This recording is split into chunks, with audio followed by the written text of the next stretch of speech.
Hi, I'm Elizabeth Holman. I'm the palliative care psychologist here at the Rocky Mountain Regional VA Medical Center and also one of our service dog champions. And this is Tootsie, our facility dog. She's like, that's me. I'm here with Kendra, who will get to introduce herself. Hi, I'm Kendra. I'm a social worker. I work with workplace violence prevention, and I'm also one of the service dog champions. And we are so excited today. We are having our first ever service dog fair here at Eastern Colorado Healthcare System. We have 6 different organizations here that train a wide variety of service dogs. Our veterans have a range of disabilities and their lives can be made so much better by a partnership with a highly trained working dog. So we realize that it's hard for veterans to know who to apply to. It's hard for organizations to be in contact with veterans. So we invited accredited organizations from around the country to come to RMR today. And we have organizations that train dogs for mobility impairment, hearing impairment, low vision, PTSD, seizure alert, diabetes alert. I'm sure that I'm forgetting some. And we also have one of our staff veterans, our veteran on our committee, who is here talking about service dog etiquette, how to interact with a service dog.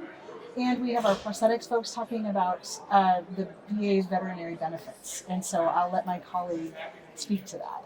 Yeah, so for dogs that come from accredited organizations, they may be eligible to apply for the veterinary health benefit through prosthetics. So that is a resource for veterans. I definitely recommend checking out organizations accredited by Assistance Dogs International or the International Guide Dog Federation. There are some other organizations in the area that are not accredited but still provide trained service dogs. So if you have any questions, feel free to reach out to your provider for some more information. If they don't know, they can always reach out to Elizabeth, myself, and the Service Dog Committee, and so we can get those resources to people who are interested. Hi, I'm Trisha with Assistance Dogs of the West, based out of Santa Fe, New Mexico. We are here today at the Service Dog Fair in Aurora, providing information on placements of dogs for veterans. We also have an owner self-training program where you can bring your dog in to be trained to be a service dog. We are an accredited agency through Assistance Dogs International. We have cards at our booth today. If you're not able to stop by, you can go onto our website at assistancedogsofthewest.org, or you can send us an email at info@assistancedogsofthewest.org.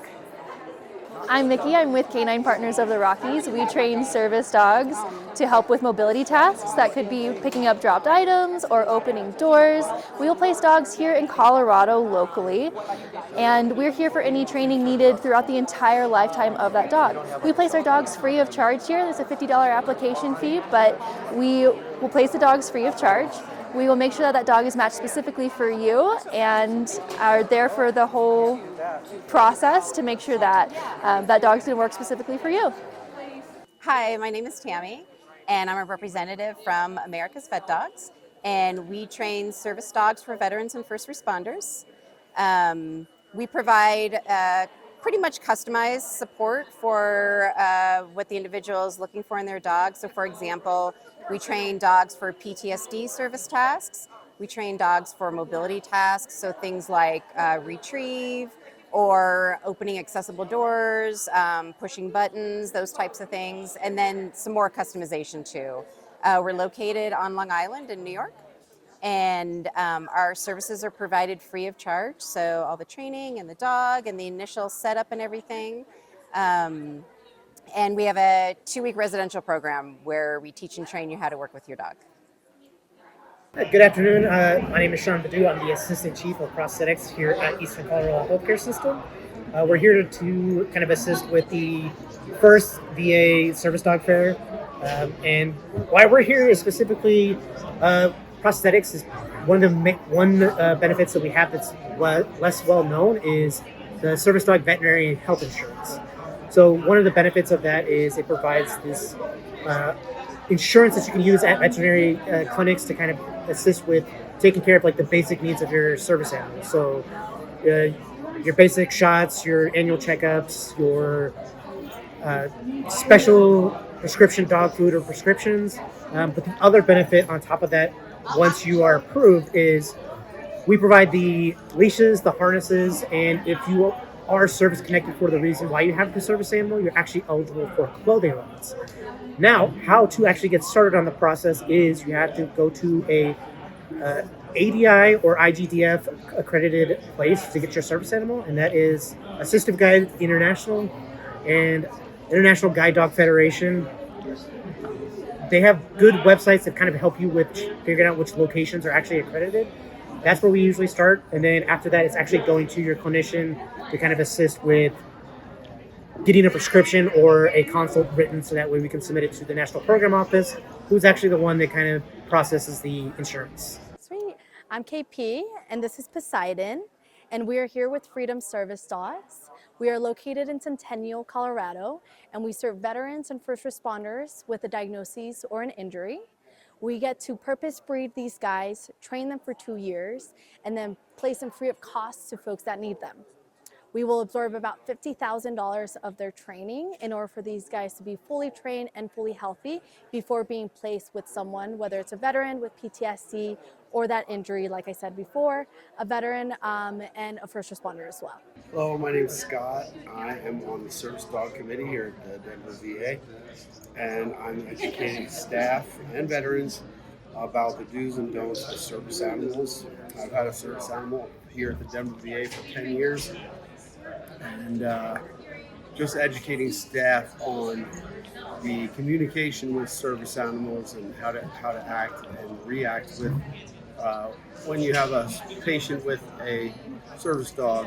And basically, as you can see, my do's and don'ts, we try to tell staff that the number one rule is when you have a veteran with a service dog, that the law should be that you communicate with the veteran, and the service dog is basically invisible, because you don't want to take away time from the veteran and focus on the dog when your appointment should be about the vet. And my other sign talks about the dental clinic. If you're a veteran, that maybe you should consider having a guest with you, or a spouse or a friend, to watch your service dog when you go into the dental clinic, because you're in a very compromising position. I do not take my service dog to the dental clinic for that reason. When you're leaned back and your instruments in your mouth, you can't really control your animal. And it's very tight in there too. Those rooms are small. So if you can't really control your animal, should you have them with you in that space? Hi, my name is Jenny. I'm a volunteer puppy raiser for Canine Companions. And this is Nix, and she is the 19th service dog I've raised for Canine Companions. Hi, I'm Beth Parrish. I'm also a volunteer puppy raiser for Canine Companions. This is Agnes. She's 6 months old, and I'm on my third puppy, so I'm a newbie compared to Jenny. So for veterans, we supply veterans with PTSD service dogs. They teach the dogs how to search a room before the person goes in to make sure that their house or apartment is safe. The dogs have in beds. They search anything that's open and make sure there's nobody in the room. They also do nightmare interruption.